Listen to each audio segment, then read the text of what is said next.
Hello, dear friends. Here we are. Thought and Life. 30 Days of Inner Journey with Emmanuel through the efforts, the psychography of Chico Xavier. And this is 30 Days of Inner Journey through this beautiful opportunity that we have to study a book that was published in 1958 in Brazil and published in the English version in 2012 through the efforts of the translator Haddad, later published in 2012 thanks to Elsa Rossi, Janet Duncan, many others, Roundtable Publishing, British Union Spiritist Societies. If you need the book, the Spiritist Group of New York is the best source of reference for you. Go to sgny.org and get your copy there. All right, today's chapter 21, and 21 is a good number. Of course, every number is a good number, but this number is about duty. Duty what? Yes, duty. Can you believe it?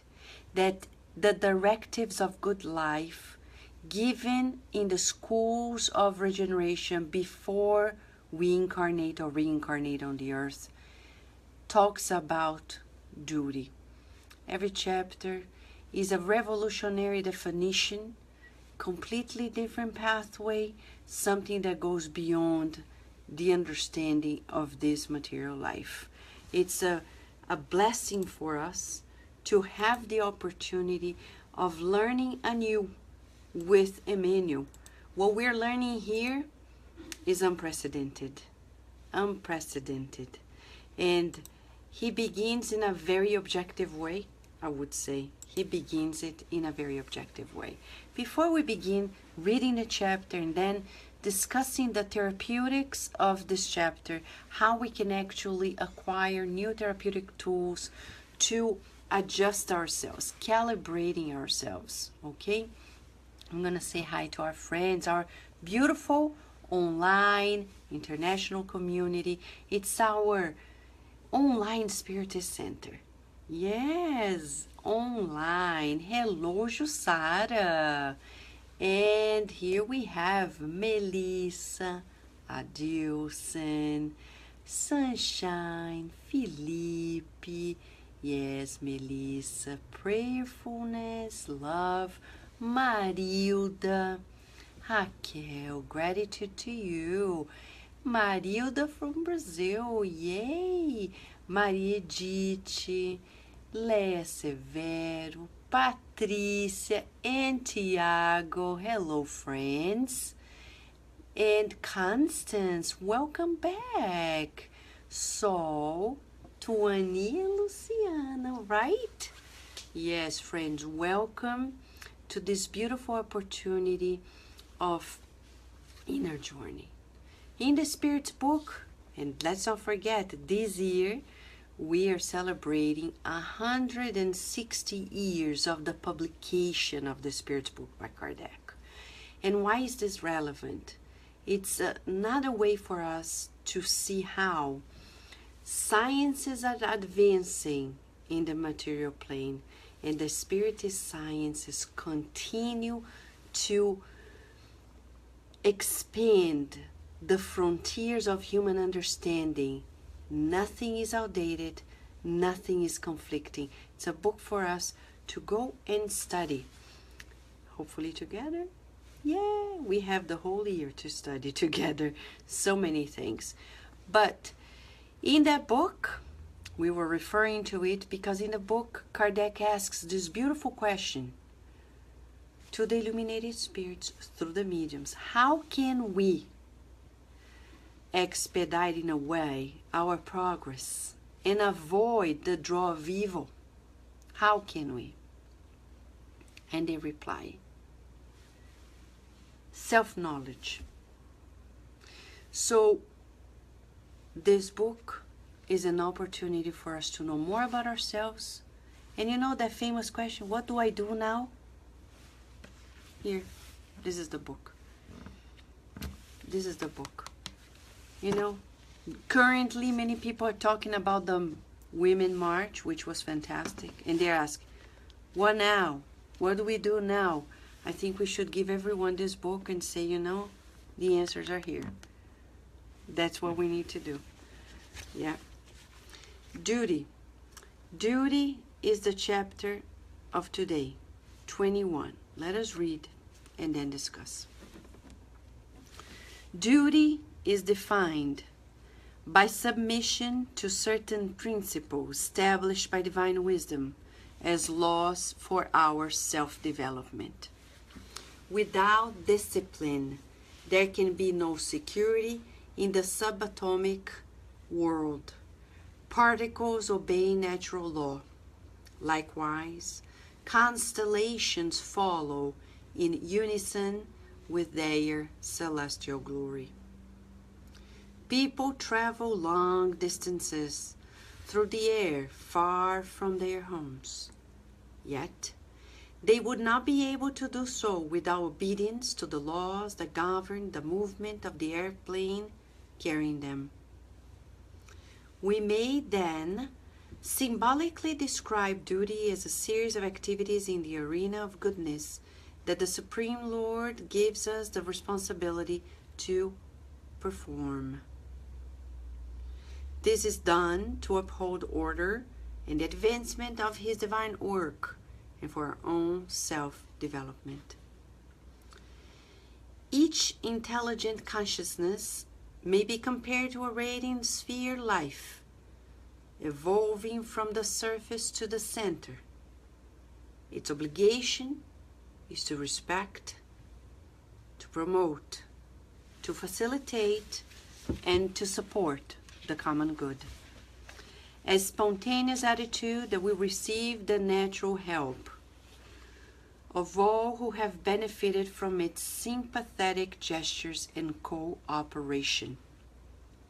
Each spirit shapes its own reflexes wherever it may be, thereby disposing itself to receiving reflexes of the more enlightened minds, which in turn will lead it to contemplate broader horizons toward progress and to acquire the higher values of life.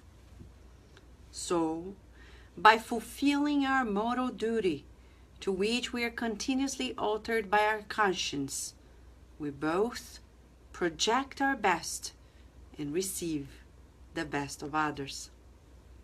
Many times, however, we disturb the work of the Lord, the work He entrusted us to do.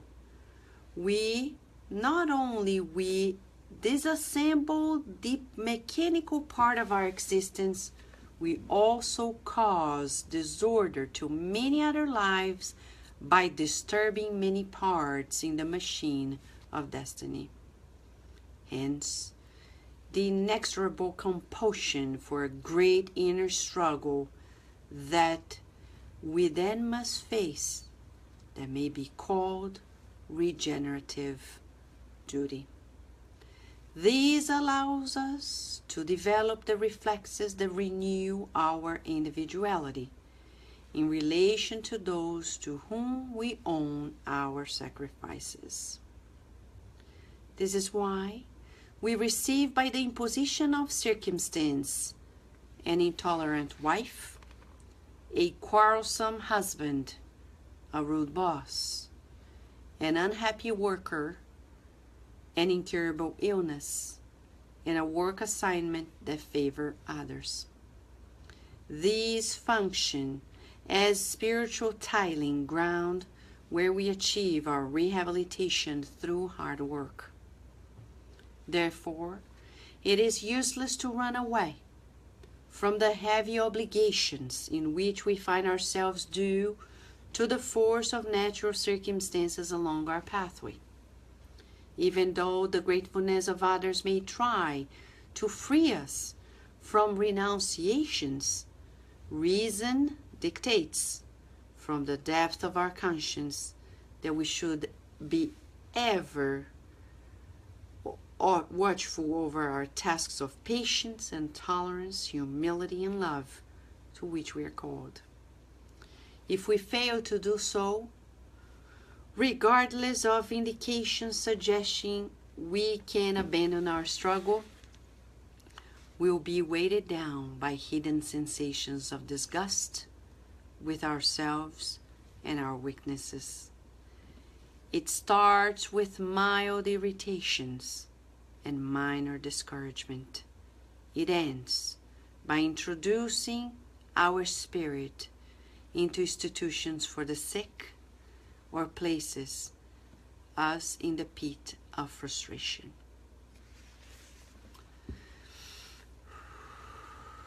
Breathing in and out, in and out, in and out. It's very deep, so deep. Ooh. Let's say hi to friends who enter in between the reading so we can prepare ourselves for the breakdown of the message that shall fine-tune our souls for greater wellness. Hello, Angelita and Rudy. You're here. Wonderful. Tiago. Hello, hello. Fernanda. Welcome.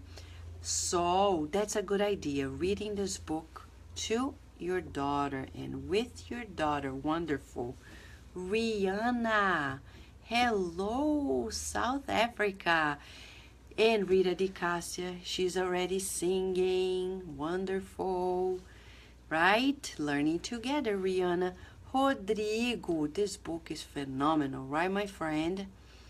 And Joyce. Wonderful. Wow, Rihanna, this chapter is a wow.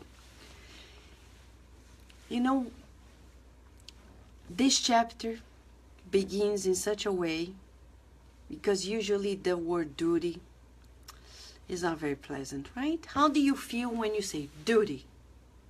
Do you smile or do you frown? We need to know. And I think Emmanuel is so wise. I'm sure he is. When he wrote it, he wrote the first statement, making sure that if you give up reading the rest, you already know the beginning and the whole story of it. Yes, because he begins by defining it. What duty is in the greater life, in life itself. When you think of duty, if we go to the dictionary, I have the dictionary here, it says, it's a moral or legal obligation, but it doesn't say to whom. It could be to anyone.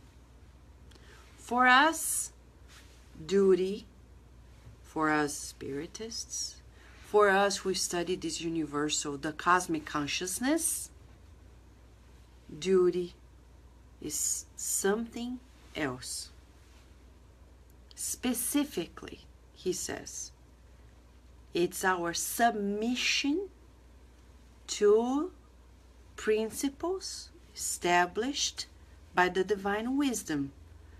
They are laws for our self-development.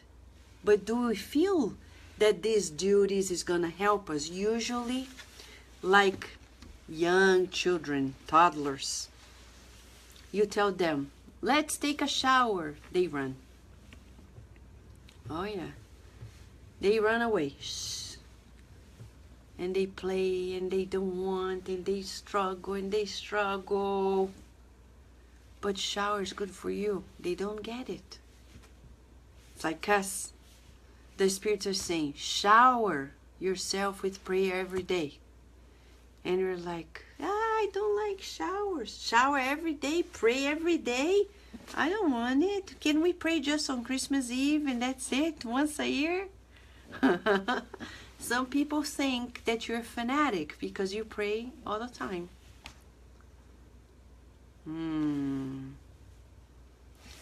Eating. Many toddlers don't like eating. They don't.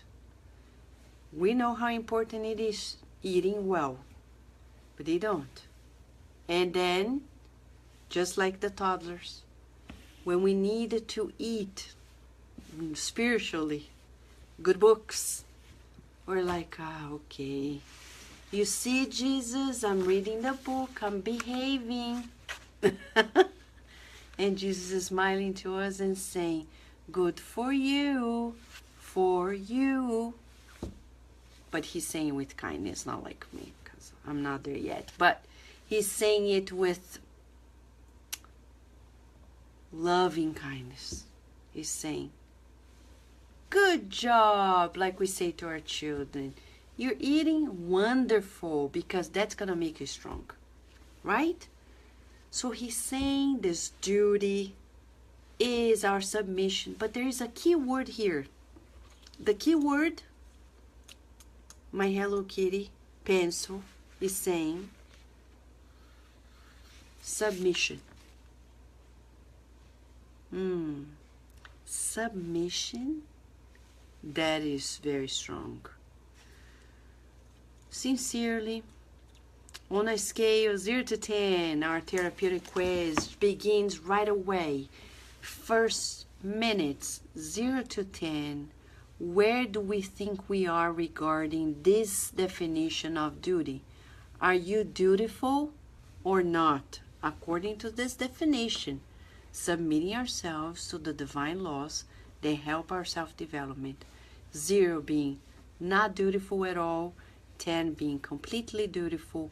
Where do you think you are today? This is January 24th, 2017. Where do you think you are? You don't need to tell me. I'm also thinking for myself, where am I? Submission to principles of the divine law that will secure my self-development. Where am I? 5. Yeah, Rita. Hello, Aiden. Yeah, Tiago. We have a duty to progress. But you know, how can we submit ourselves to things we don't know? Fair to say, I'm not more dutiful, not because I don't want to be, but because I don't know what exactly to comply with, right? That's why we have the Spirit's book.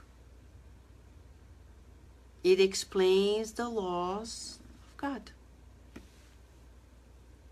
Read it, comply with it. Here are directives, summary. They're saying this is how it works. And he's telling us today we have a duty to submit ourselves to God. In the Good News book by Humberto de Campos through Chico Xavier, we studied before this book. There's a beautiful chapter, Communion with God. And it's the dialogue between Jesus and John talking about how important of all things to be faithful and loyal to God. How loyal do you think you are to God in our daily lives? Do you wake up saying, God, I'm here to work with you, for you, to you, through your creation? Or we think of God when everything goes wrong, like, oh God, oh God, oh God. Or like Virginia, oh my goodness me. Where are we regarding this submission? Friends, Emmanuel defines it. And I say Emmanuel as he downloaded this beautiful book from the Schools of Regeneration. Duty is defined by submission to certain principles established by divine wisdom as laws for our self-development.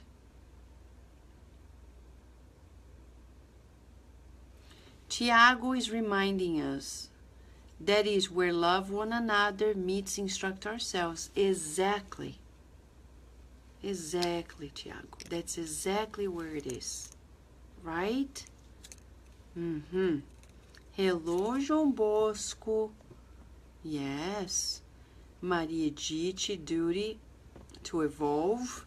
And Raquel, love, work, serve, not on your time, wait, and forgiving God. Exactly. Thank you, Raquel. he says, without discipline, there cannot be security. So he's saying discipline now, duty, discipline, the duo. Discipline is the practice, the training, the pathway through which we become dutiful. Second quiz. How disciplined are you? Are we? How disciplined? How good at taming our impulses, keeping consistency, being reliable, being coherent. Marilda is reminding us, submission to the divine law is to live in discipline and respect to the laws. Do to others what I would like others to do to me. Exactly. Beautiful. Thank you, Marilda. So this is the duo. Duty and discipline. But submission is the key word. Submission, submission, submission. And believe it or not, from beginning to end, he's going to repeat in different ways how important it is to find a pathway to being dutiful through our heartfelt. It's like obedience through reasoning and resignation or surrender through the heart, as in the Gospel According to Spiritism by Kardec.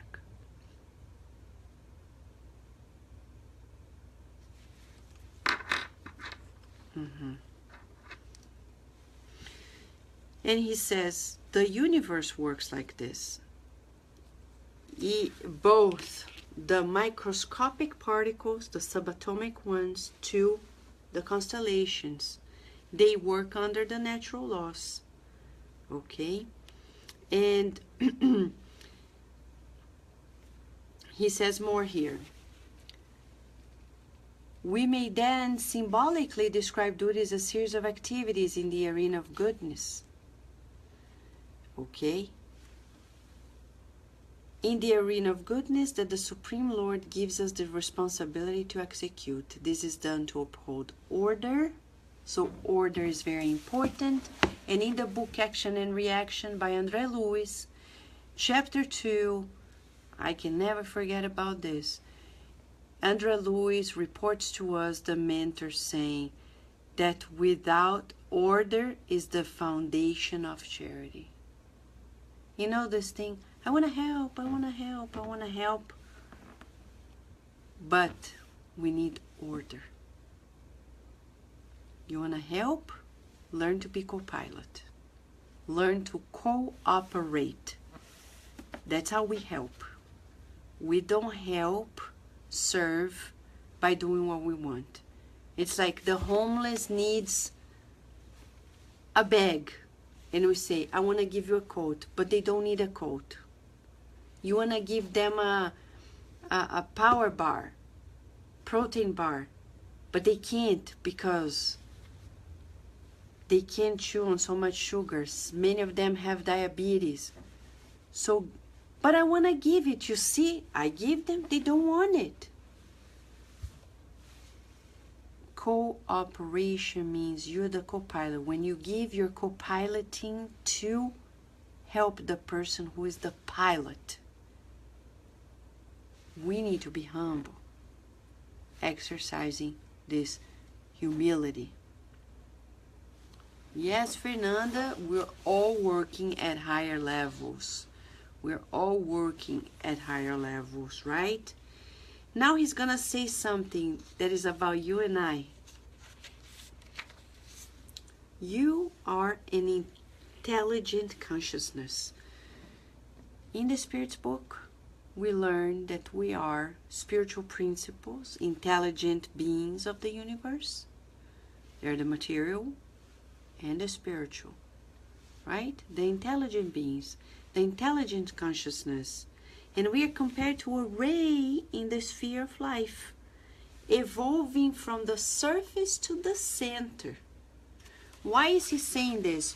Remember when André Luiz in the book Mechanisms of Mediumship says, we are here. We are immersed in our thought is immersed in the thought of the Creator.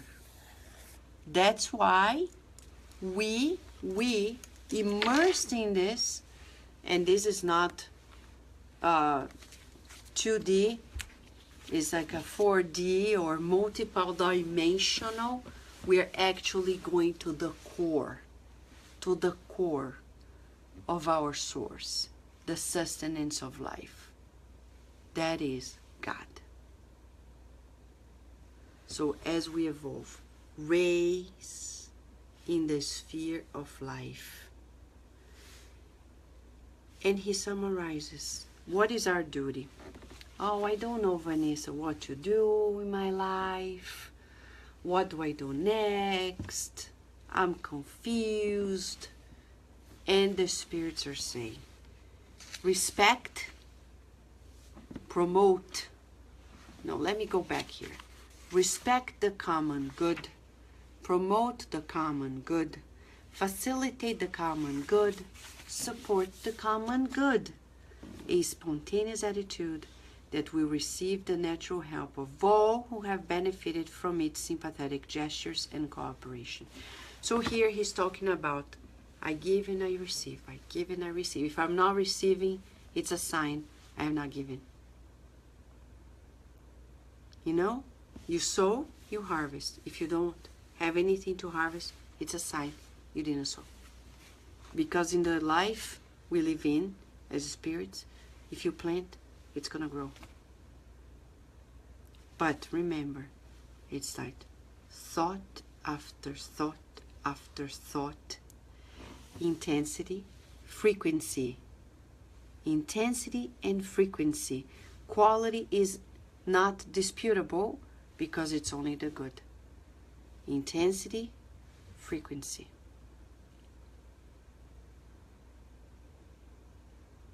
Stop for a moment.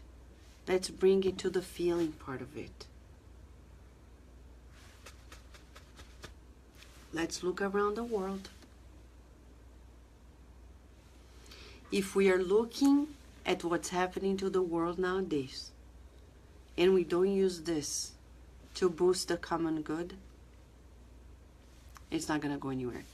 Can we do a math? We did this yesterday at the Spirit Side of Virginia. Mentor Joseph asked us, let's do a math. Selfless giving begins where duty ends. If you think being dutiful is hard, now selfless giving is something else. I'm not saying it's hard. We're just saying, according to these definitions, being selfless in our giving is a step beyond fulfilling the laws, the duty. It's like this. For example, do the math. In one day, we have 24 hours. How many hours of one average day do you use to practice selfless giving? Selfless giving being defined by Emmanuel as selfless giving begins where duty ends. Your boss expects in the job description, type in a letter every day, organize the desk, let's say something, and answer the phone. And you do it. You arrive on time, you fulfill your task. So, okay, in that regard, dutiful, materially speaking. Now, selfless giving. A colleague comes, and it's not in the job description. Can you please help me? My computer's crashing. I know you're not IT, but I need your help. Can you stop your things to come and help me out? And I think, I'm not in IT. Why doesn't she call an IT? And then blah, blah, blah, blah, blah. I'm sorry, I don't have time for it. Or the reverse. Sure, I don't know, but we'll find out together. And you don't do the math like, I'm going to help her because then she can help me this way and that way and the other way. No, there's no such thing. It's giving for giving without expecting to receiving. At least this one rhymed, right, Rita? It wasn't sung, but at least it was rhyming. But let us think about this. How many hours in an average 24 hours do you practice selfless giving? Let me think for myself. How many hours a day do I practice it? And you know, cleaning your home doesn't count. That's an obligation. Helping the family in the daily chore, it doesn't count. That's not selfless giving. Okay? It's not. Going to work, coming back, doing grocery shopping, taking care of the car, paying the bills, that's duty. Selfless giving, where is selfless giving? And Emmanuel is going to tell us that in this new definition of duty, we are going to create new mental reflexes. He says, we are going to shape our mental reflexes and enlightening our minds, broadening our horizons to progress, like Tiago was saying. It's evolvement, it's discipline. By fulfilling our moral duty now, that's another duty, moral, to which we're continuously alerted by our conscience. And if people say, I'm not so sure what is right or wrong, it's a sign that we're out of sync with our own conscience. If you say, I don't know what is right and wrong, I don't know in this scenario what's best to do, it's a deep and strong sign that we are not calibrated. And you may ask, what can I do to calibrate myself? Prayer, meditation, and when we say meditation, we're talking about also time to do this inner journey, feeling, reflecting what's happening here. Am I using defense mechanisms of denial, projection, escape mechanisms not to face our scenario? What is it? Constance is reminding us, my grandma was wise. She always said, who doesn't live to serve doesn't serve to live. Yes, you know, we need to be useful. We're co-creators, Constance. Yes, your grandma was right. We're co-creators. We need to do it. So what are the effects of being morally dutiful? We project the best and we receive the best of others. Look at this. I brought this to you. I talk so much about this book, about Heal, You Can Heal Your Life by Louise Hay. On the back, there's a beautiful statement that goes hand in hand. It's good to match these universal teachings. Though Louise Hay's book was published way after the book was published here by our dear. The first printing was 1999 by Louise Hay, and Emmanuel wrote it in 1958. But we're not disputing who came first, who thought first, because this is universal. But we're talking about somebody who didn't read this book, because this book was not in English in 1999, was in English but was in a drawer, okay? But she says, the more love I use and give, the more I have to give. The supply is endless, okay? And she keeps saying here, I love myself, and I emit love, and I attract loving people in my world. Okay, she says much more than that, but it's a natural law, as Constance is saying. Rita, this is a fantastic book too. So the consequences of being morally dutiful is we project the best of us, we attract the best of others. But remember, Jesus did his best, but we need to grow to match. Okay?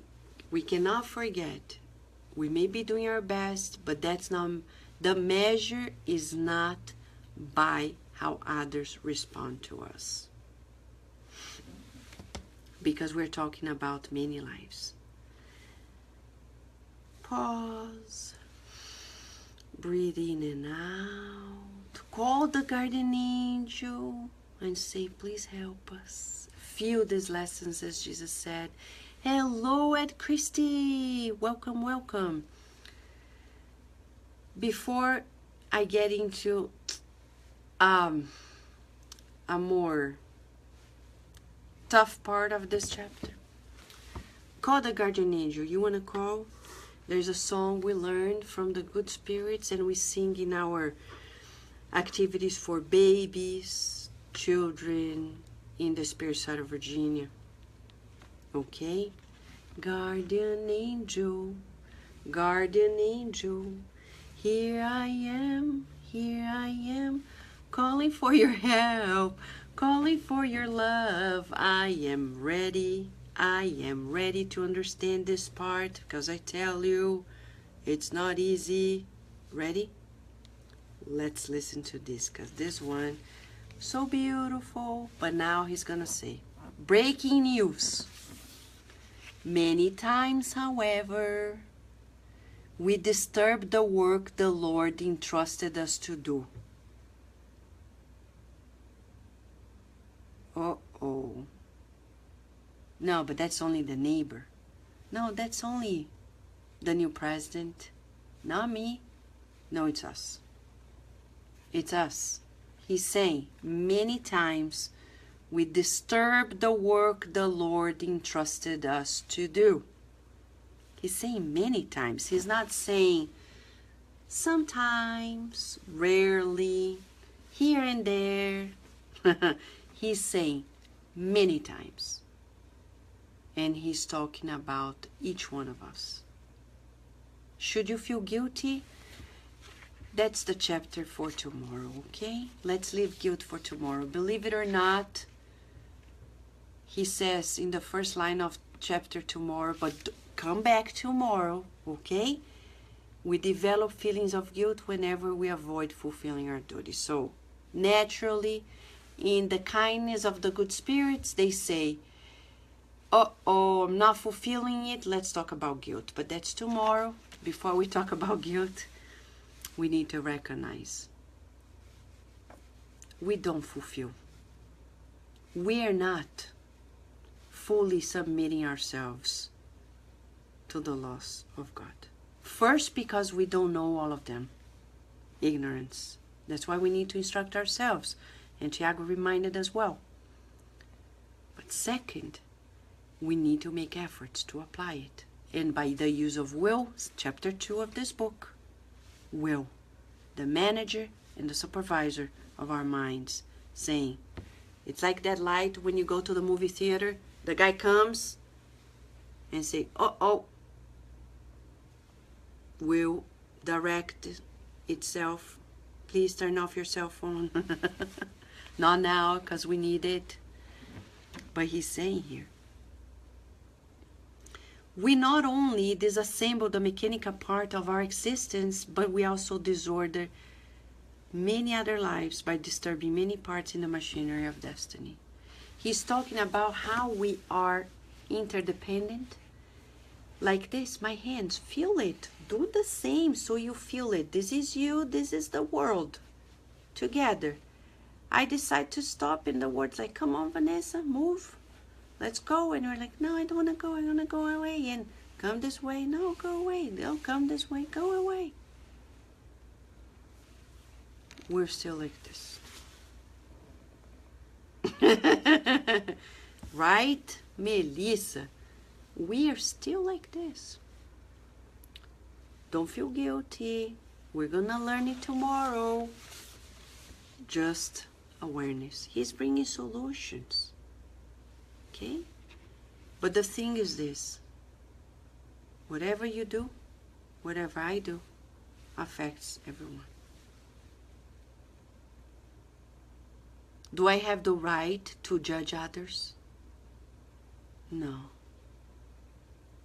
Do I have the right to punish myself? No. God doesn't punish us. You cannot punish yourself. I cannot punish myself. When we submit our lives to God, we learn to love ourselves unconditionally. Jesus, he taught us, he corrected us, and still does. But he never imprisoned us in guilt. Do you feel you're imprisoned in guilt because you feel you're not dutiful? That's not gonna help. We need to move. Yes, march, march, march, march, march, march. Yes, we need to march. Marching, marching. Hop, hop, hop. We need to move. If we don't move, if we don't generate some movement, we cannot change. Remember when we studied about the importance of creating habits? Guilt imprisons. Free yourself. Let it go. Let it go. And what do you do? What do I do? Emmanuel says, the inexorable compulsion for a great inner struggle that we then must face, that may be called regenerative duty. He talks about a specific type of duty that now pertains especially to this time of the earth. Regenerative duty. What is it? It allows us to develop new mental reflexes that will renew ourselves in relation to those to whom we owe our sacrifices. Do you feel you owe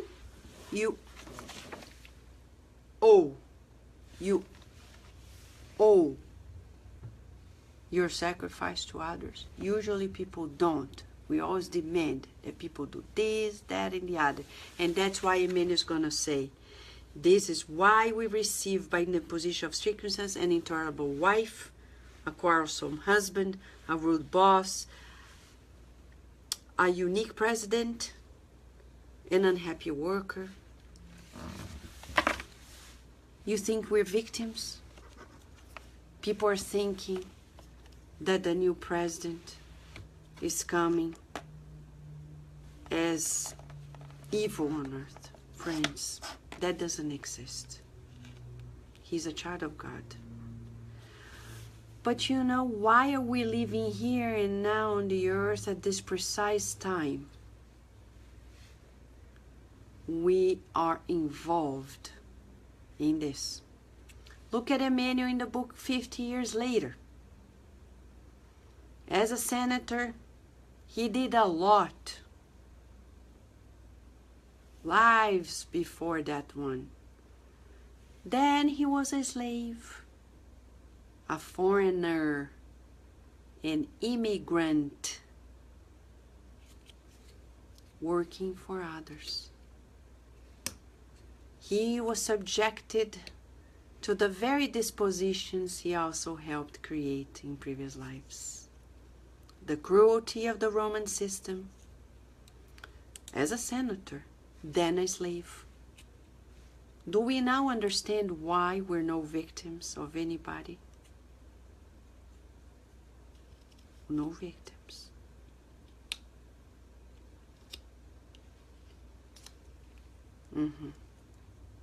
No victims. So we need to stop pointing the finger, rolling our sleeve, and loving one another and instruct ourselves. Emmanuel then says, it is useless to run away. I was reading today on BBC people saying how many people are running away from the United States because of circumstances, you know. Emmanuel say, don't run away. It's useless. It's useless, he says, to run away from the heavy obligations in which we find ourselves due to the force of natural circumstances along our pathway. Okay? Even though people may say that we're entitled to run away, of course run away. You're crazy. You're going to be there.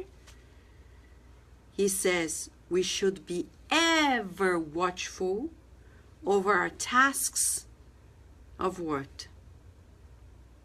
Patience, tolerance, humility, and love, to which we are called.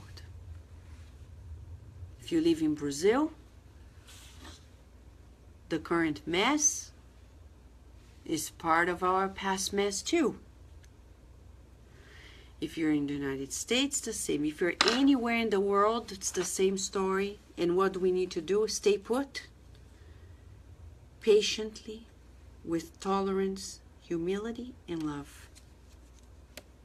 If I think I'm better than X government, X people, blah, blah, blah, blah, blah, blah, I am running away from my moral duty. That's why we're here. We're not running away. This mental current of constructive thoughts and feelings that we create every day at 11 p.m., boosted by the infinite mercy of the good and loving Spirit, says Mentor Joseph, is also a way we are called to counterbalance the countless thoughts and feelings of people who are desperate, who don't know what to do in the current times, who are reading too many news and forgetting to work for the common good. And we shall, after these hours, work harder and harder, sacrificing our own egos for the common good.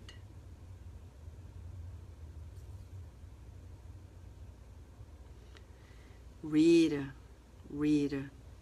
now we got it, right?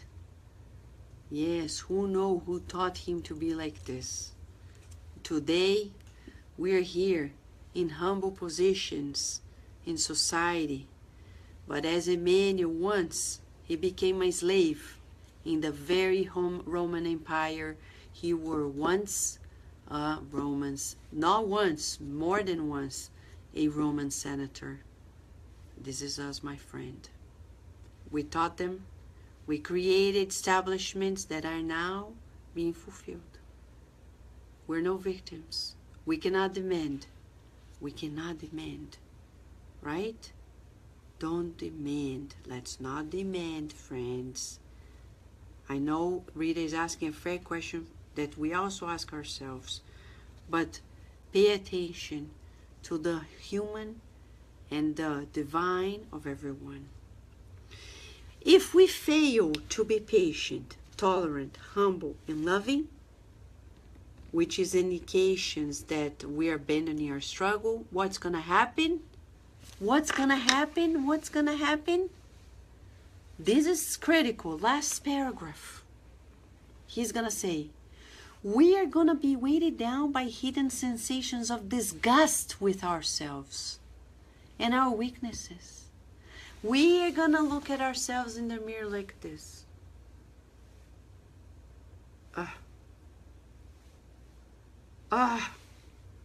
No.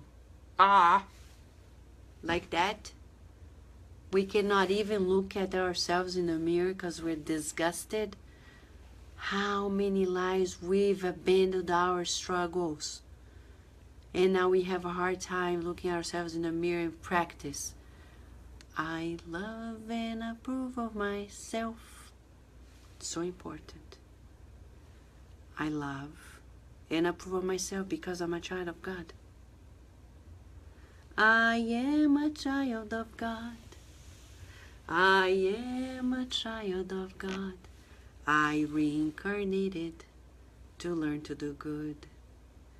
Reincarnation, the path of progress.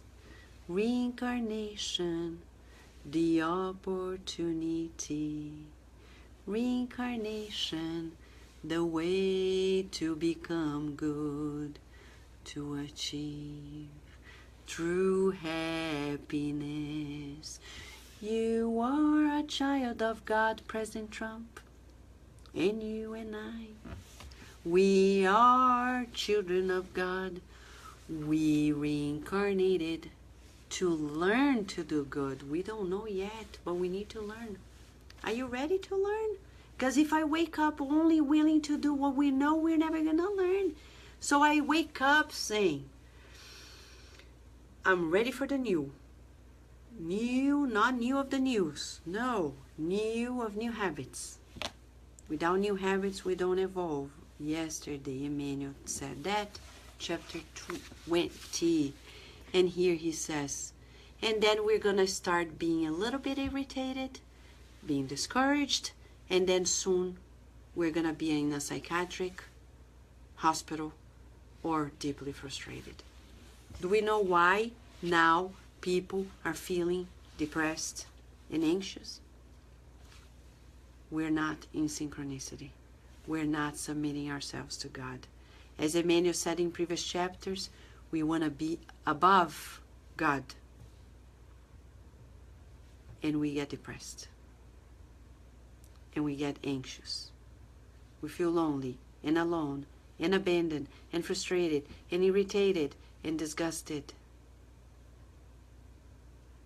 Now we know. Fernando is saying we need acceptance. Acceptance to the lost, self-acceptance. What do? Meditate every day and repeat to yourself.